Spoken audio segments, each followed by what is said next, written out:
Aujourd'hui, on va faire une valorisation grossière de T-Mobile.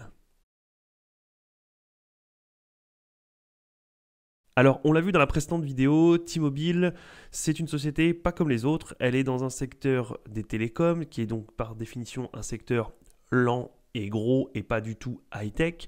Mais cette entreprise se démarque par le fait de faire beaucoup d'acquisitions et de faire de la croissance externe dans un secteur qui n'est pas du tout privilégié sur de la croissance. Évidemment, tout type d'entreprise essaie de croître, mais ça dépend forcément du secteur, puisqu'on a bien conscience que quand on valorise, enfin quand on essaie de voir pour une boîte qui par exemple fait dans le secteur automobile, elle va croître beaucoup moins rapidement qu'une société qui est dans la tech, tout simplement parce que le budget à mettre en place pour pouvoir croître est bien plus important que dans la tech. Dans la tech, je schématise, je vulgarise, mais il vous suffit d'avoir des entrepôts avec des serveurs, et si derrière vous avez un programme qui arrive à acquérir beaucoup de clients, que ce soit sur des réseaux sociaux, que ce soit sur une plateforme de streaming, peu importe ce que c'est.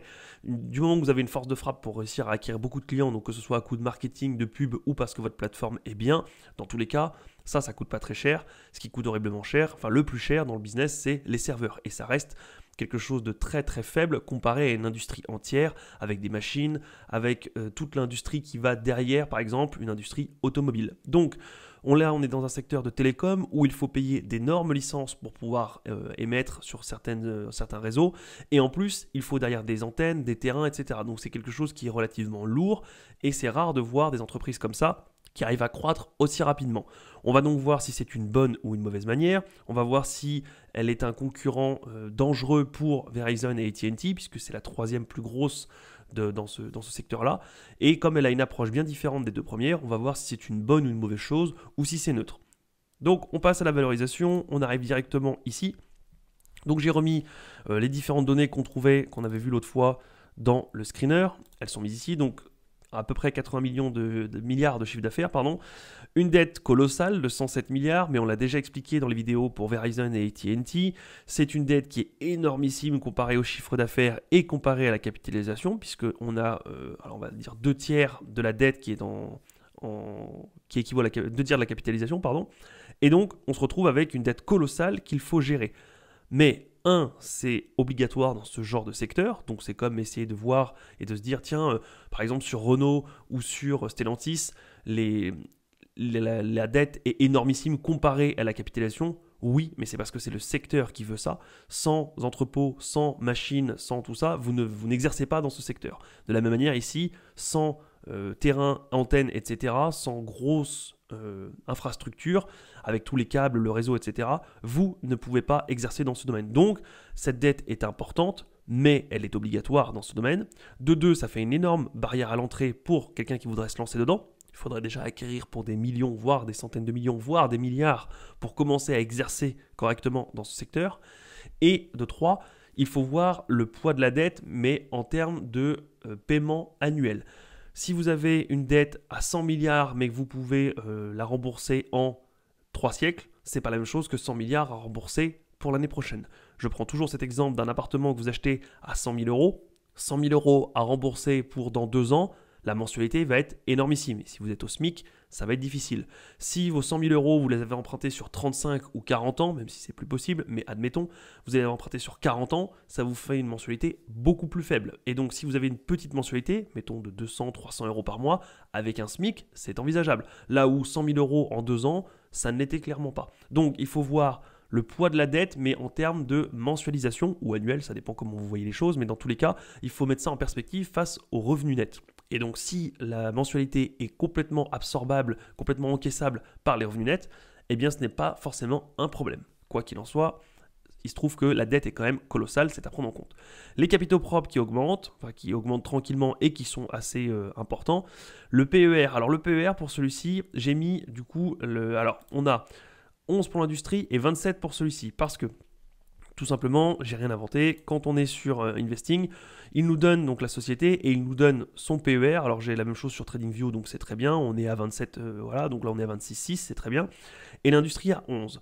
Je vais prendre les deux, puisque le PER de l'industrie, ça permet d'avoir une référence, de pouvoir dire si on est surévalué. Alors à première vue, oui, alors même si ça ne suffit pas, il ne suffit pas de regarder un indicateur pour dire on est surévalué ou pas, mais ça nous met quand même une puce à l'oreille en disant tiens, cette société est bien plus chèrement évaluée valoriser que le reste de ses concurrents.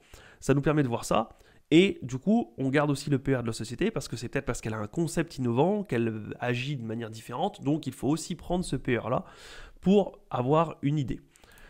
Ici, la marge nette, j'ai mis 5% au 3,5, tout simplement parce que, quand on est ici, le dernier en date est 3,25. Donc c'est pour ça que j'ai mis 3,25. Mais on voit bien que souvent, quand elle fait, alors on suppose que ce sont des acquisitions, mais quand elle fait des acquisitions, la marge nette est très basse, forcément, puisque quand vous faites l'acquisition d'un concurrent d'une autre entreprise, il y a beaucoup de frais à éliminer, il y a beaucoup de doublons, donc pendant les 2-3 premières années, c'est difficile. Encore une fois, si tant est que ce soit une acquisition, puisque il peut y avoir beaucoup d'autres explications, il faut aller lire les rapports financiers, mais admettons, on voit quand même que cyclement, on monte, souvent on a un gros crash, on remonte et on redescend. Donc, on va prendre 3,25 parce que c'est ce qu'il y a comme dernier chiffre, évidemment, donc il faut faire avec les chiffres d'aujourd'hui, mais on voit aussi que souvent la médiane est à peu près par là. Depuis 2008, on est aux alentours de 5%. Donc on voit bien que je vais prendre cette médiane-là parce qu'il y a de fortes chances qu'on virevolte. Alors des fois on sera plus haut sur certaines années, des fois plus bas, mais en se mettant pour moi à 5%, on est à peu près représentatif d'une moyenne. Attention, comme je le dis tout le temps, de toute manière, ce genre de valorisation, ce qu'on fait sur un tableau Excel, avec de multiples entreprises de secteurs complètement différents, c'est juste une évaluation grossière. Ça permet de brosser un peu les bonnes et les mauvaises entreprises, de voir qui est complètement dans les choux, qui est extrêmement surévalué, qui peut être une pépite potentielle et il faut creuser, peu importe. Dans tous les cas, ce n'est pas une valorisation digne de ce nom sur lequel il faut se dire s'appuyer et c'est contractuel et il faut mettre la maison dessus si jamais ça nous dit que c'est sous-évalué. C'est juste une première valorisation. J'essaie de vulgariser sur Internet pour que les gens qui n'ont jamais fait de valorisation puissent voir comment on procède. Ce n'est pas une méthode minutieuse, ce n'est pas ce que des cabinets de finance font, c'est bien plus précis, mais entre un débutant qui achète juste une entreprise comme Apple parce qu'il aime bien les iPhones, ou qui achète, je ne sais pas, l'entreprise Starbucks parce qu'il aime bien ses cafés, il y a une nette évolution avec ce qu'on fait aujourd'hui. Donc le but est d'amener les débutants qui ne se sont jamais posé les questions de comment on analyse une boîte à réfléchir comme ça. Attention, c'est pour ça qu'on a des chiffres très grossiers, très primaires, et que ça ne veut absolument pas dire que le chiffre qui va tomber est super excellent et que c'est vraiment la vérité absolue et qu'il faut foncer. Et ici, du coup, j'ai mis le nombre d'actions et le prix de l'action actuelle. Alors, attention, la valorisation ne va pas être très belle. On arrive à 0,1. Alors tout simplement parce qu'on a une dette colossale, forcément, si on fait le revenu net fois le PER, moins la dette étant énormissime, forcément on a quelque chose qui n'est pas beau. Si en plus je mets le PER de l'industrie, alors il n'est pas appliqué pour moi, on est dans le négatif, mais il n'est pas appliqué pour moi tout simplement parce que T-Mobile est une entreprise différente. Alors ça ne veut pas dire que ça justifie un PER de 27, mais dans tous les cas, si vous étudiez un petit peu le dossier, vous comprendrez pourquoi ça ne justifie pas d'être au même PER que les autres entreprises dans l'industrie. Quoi qu'il en soit, si on met un PER de 27 pour rester à peu près cohérent sur la valorisation de cette société-là, on arrive à une valorisation de 0,1. Donc on estime que c'est vraiment très cher payé pour une entreprise à 140$. Oui et non. Comme c'est la dette qui plombe ce résultat-là, il faut creuser un petit peu plus loin et voir si c'est pas une réflexion bête en se disant la dette est énorme, je m'en vais. Comme on l'a dit, ça fait partie des engagements du secteur, c'est obligatoire. Si on veut exercer sur ce marché-là, c'est obligatoire. Donc il faut aller voir déjà la mensualité à régler, voire la mettre en perspective avec les bénéfices. Et ensuite, essayer de voir aussi si on ne peut pas valoriser ce genre de société autrement, tout simplement parce que si on valorisait toutes les sociétés en fonction de leur dette ou en fonction juste de ce simple calcul, tout simplement toutes les vieilles industries seraient à la casse. Alors vous allez me dire, oui, et c'est ce qui se passe depuis 10 ou 15 ans, les sociétés tech sont bien mieux valorisées que la vieille industrie. Oui, mais là on n'a pas parlé de moins bien valorisé, on parlerait de valoriser tout à zéro ou proche. Et ce n'est pas pour rien si aujourd'hui des entreprises comme Renault, comme Stellantis, comme Mercedes, etc., ou même d'autres entreprises qui sont dans l'industriel, comme Safran, dans de la grosse industrie lourde et qui nécessite d'énormes capitaux, ne sont pas valorisés 1 ou 2 euros. Ce n'est pas pour rien, c'est tout simplement parce qu'on ne valorise pas que en fonction d'une dette. Comme on l'a dit, dans certains secteurs, une dette est obligatoire et quelquefois, avoir une forte dette veut dire qu'on a beaucoup investi, veut aussi dire qu'on a des parts de marché impressionnantes et que le premier concurrent qui va arriver peut se casser les dents sur notre énorme industrie que nous avons bâtie durant des années. Et même si ça nous a coûté des milliards, ça nous impose dans le secteur comme une référence, puisque de l'autre côté, les concurrents ne peuvent pas aligner ce genre de dette, ou ne peuvent plus, ou vont couler avant de pouvoir réussir à prendre des parts de marché importantes. Voire même, quand on verra qu'ils commencent vraiment à grossir, on s'endettera à nouveau pour les racheter et du coup, de cette manière, on garde le monopole. Donc une dette n'est pas forcément une mauvaise chose. Une grosse dette n'est pas forcément une mauvaise chose. Une grosse dette qu'on ne peut pas gérer, là c'est un problème. Ça ne veut pas dire que du coup une seule grosse dette est une mauvaise chose. Vous avez des parcs immobiliers entiers qui sont endettés comme pas possible, mais tout simplement parce que forcément quand vous achetez un appartement par exemple pour faire de la location, vous êtes obligé de vous endetter. Si votre revenu de loyer couvre le remboursement de la dette, vous pouvez du coup dire bon bah voilà, je gagne de l'argent ou au moins je suis à l'équilibre. Vous achetez donc un deuxième appartement pour vous dire bah si je suis à l'équilibre, très bien, je prends un deuxième appartement comme la première opération est neutre puisque je suis à l'équilibre. La seconde, si je la gère bien aussi, elle sera à l'équilibre. La troisième à l'équilibre et la quatrième à l'équilibre. Alors évidemment, avec ce genre de réflexion, vous ne vous enrichissez pas tout de suite, mais le jour où l'appartement est payé, ce sont des revenus nets qui rentrent. Mais du coup, vous pouvez enchaîner 2, 3, 5, 8, 10 appartements à l'équilibre. Si on regarde purement juste votre dette, on se dit « Mon Dieu, la personne est endettée, c'est horrible, elle va faire faillite ». Alors que dans les faits, vous avez une dette, mais en face, vous avez de l'immobilier, avec des loyers qui rentrent tous les mois. Et si de temps en temps, vous renégociez votre contrat parce que les taux baissent, ou si vous augmentez vos loyers, finalement, une grosse dette qui au début s'apparentait à une mauvaise idée, ça devient un business rentable. Alors évidemment, il y a plein d'autres frais à prendre en compte, etc. Je ne suis pas en train de dire qu'il faut faire de l'immobilier juste à l'équilibre, mais vous voyez l'idée, une grosse dette n'est pas une mauvaise chose. Si on va voir dans le compte de résultat, on voit bien du coup, alors on descend, on voit ici que les charges d'intérêt pour 2022 étaient de 3 milliards 16, allez disons 3 milliards 2. Et on voit que quand on va sur l'EBIT, donc l'argent qui rentre avec l'activité, on est pas loin de 27 milliards. Donc vous avez 3 milliards 2 à sortir quand vous rentrez 27 milliards. C'est donc quelque chose qui est complètement gérable. Alors ça ne veut pas dire que c'est bien et qu'il faut continuer à y aller, mais on voit bien qu'il y a de la marge pour le remboursement de la dette. Donc si T-Mobile continue à bien gérer et à garder ce cap de dette assez bas, ça peut être quelque chose qui est vraiment pas mal. En parallèle, si on regarde ici au cash flow et qu'on voit qu'il y a du free cash flow, il reste également 5 milliards 76 de free cash flow, ce qui veut dire qu'on peut en plus faire du remboursement de dette anticipé, on peut encore mettre au pot. Donc on voit bien que la dette n'est pas un problème, en tout cas pour l'instant, et donc ce n'est pas quelque chose qui est à valoriser comme ça. On peut donc le voir différemment, on peut se dire que T-Mobile ne va pas se juger juste parce que y a une grosse dette et qu'elle est valorisée 0,1, il faut peut-être aller creuser plus loin. Alors on peut aller voir par le fait de voir si derrière on va avoir des revenus. On voit ici, si on se met en bénéfice annuel, on voit ici qu'en 2024, on attend 10,1 de bénéfices par action. On voit que c'est en nette progression par rapport aux années précédentes, donc il faut aller lire les rapports financiers et voir s'il y a une nouvelle stratégie qui a été mise en place, parce qu'on a l'air de voir que ça monte fort. Là, on va arriver 15 euros ou 15 $, alors qu'ici, on était à 1,60, 2,7, 3,5, 4, etc. On voit bien qu'ici, on monte très fort, donc voir ce qui s'est passé. Est-ce qu'on a racheté un concurrent? Est-ce qu'on est sur un nouveau segment de marché? Une nouvelle approche? Peu importe, il faut aller creuser. Et on voit ici quand même que 2022, depuis, on monte. Donc, si on se met ici et qu'on se dit qu'on fait une estimation à 10,11, en plus on voit qu'on était quand même souvent relativement juste, même si on était un petit peu en écart, on a quand même une bonne idée. Donc, même si on ne va pas à 10,11 mais qu'on est à 9 et quelques, on va prendre quand même ces valeurs empiriques, mais on voit bien que c'est quand même sur une belle tendance. Même si ici on atteint jamais les 15, qu'on atteint 14, 13, voire 12, on voit bien quand même qu'on est en nette progression par rapport à 2 et 2. Donc on va prendre les 10,11, et si on met les 10,11 ici, là, on fait le cours de l'action actuelle ici, comparé au 10,11. Je vais le mettre en pourcentage, et on voit qu'on a 7,22%. Donc on voit quand même que, alors évidemment c'est à creuser plus que ça, puisque de la même manière qu'une valorisation à 0,1 toute seule avec la dette ne veut rien dire, un rendement ne veut rien dire tout seul non plus. Parce qu'une entreprise qui coule et avec un prix qui serait déjà sous-coté nous donnerait un rendement de 7,2% par rapport aux années futures. Mais si on estime que les bénéfices vont chuter et que le prix le tient déjà dans ses cours, enfin le comprend déjà dans les cours, forcément, pareil, un rendement tout seul ne veut rien dire. Mais on voit que les revenus vont être en augmentation. Alors il faut aller creuser pourquoi, parce que ça se trouve les analystes se trompent, ou vous n'aurez pas la même idée ou la même conclusion sur les bénéfices qui vont augmenter. Donc il faut aller lire les rapports financiers, creuser un peu, regarder les news. Mais globalement, si on comprend que les rapports financiers, enfin que les analystes ont raison et que la croissance va continuer, vous avez du coup un 7,2% aujourd'hui de rendement, et ça va continuer avec les années, puisque au lieu de passer à 10, on va passer à 12, 13, 14, 15. Alors évidemment, c'est dans 3 ou 4 exercices, donc il faudrait ici actualiser. Vous n'allez pas avoir un rendement de 10,7% d'un coup. Il faudrait actualiser avec les taux sans risque, etc. Mais vous voyez bien que ça va continuer à monter.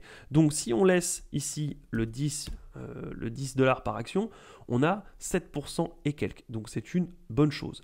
Maintenant, pour ceux qui voudraient voir, on voit ici que quand on va ici, vu que c'est une entreprise qui est dans ce secteur des télécoms, on se dit souvent qu'on va avoir un dividende. On voit ici, pas de dividende là prévu, pas de dividende ici et un dividende là. Pourquoi ?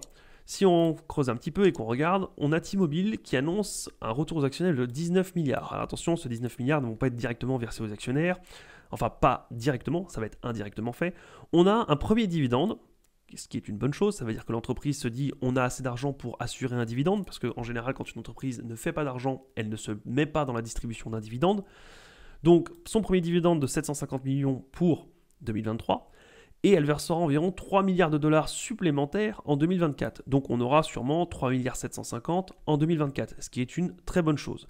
Et on annonce aussi que derrière, on va avoir un rachat d'actions de 14 milliards de dollars.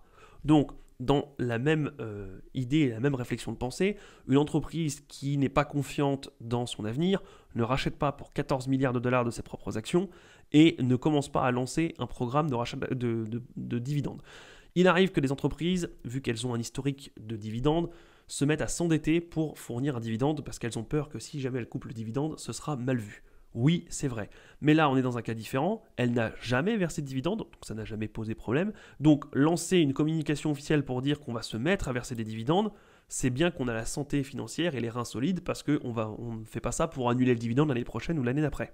Donc, l'entreprise est confiante et elle ajuste en plus, elle rajoute 14 milliards de dollars de rachat d'actions.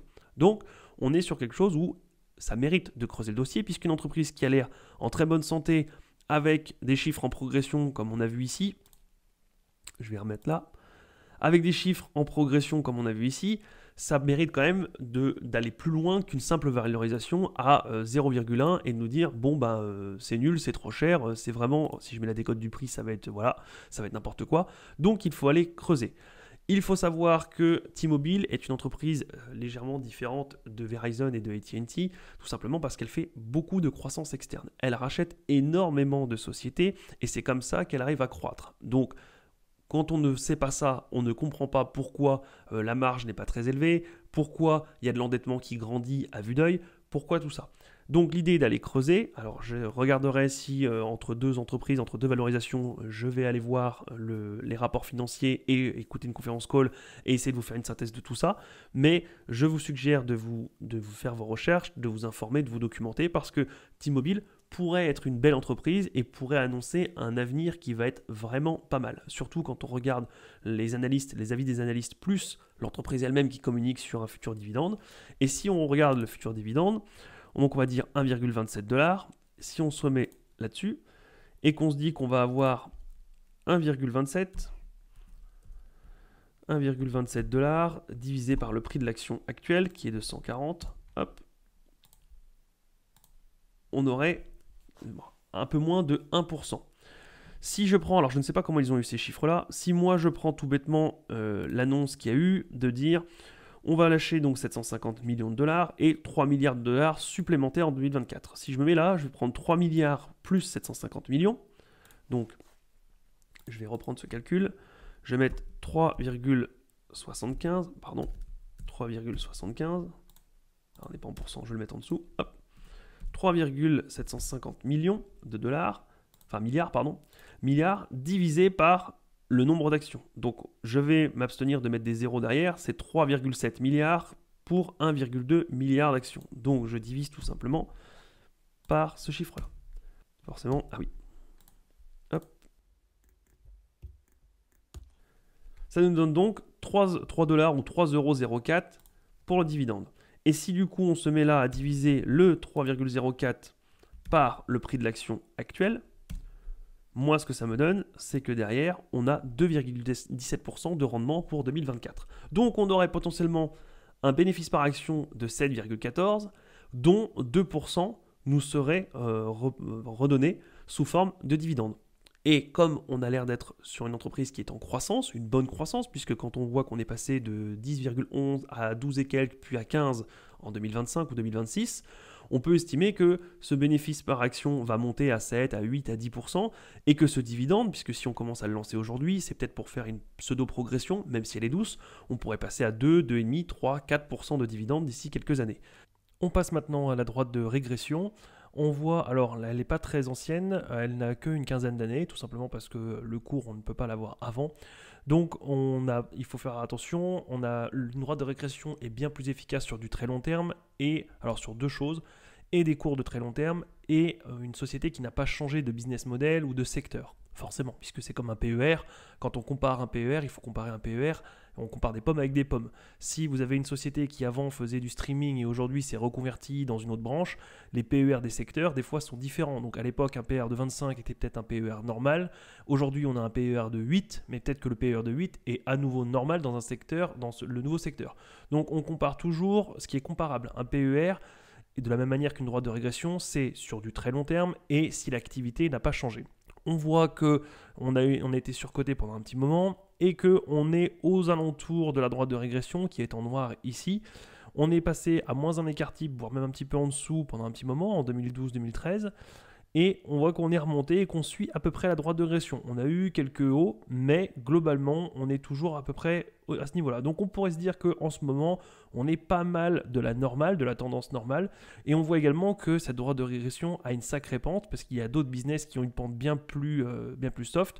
Je pense par exemple à tout ce qui est des bancaires, ou même encore dans l'activité automobile ou même les minières, on voit qu'on a une pente qui est beaucoup plus douce et en général, c'est que du coup forcément on a de moins bons rendements puisque si vous avez une pente à 10-12% de moyenne, ça veut dire que grosso modo sur du très long terme, vous avez 10-12% de rentabilité, de croissance.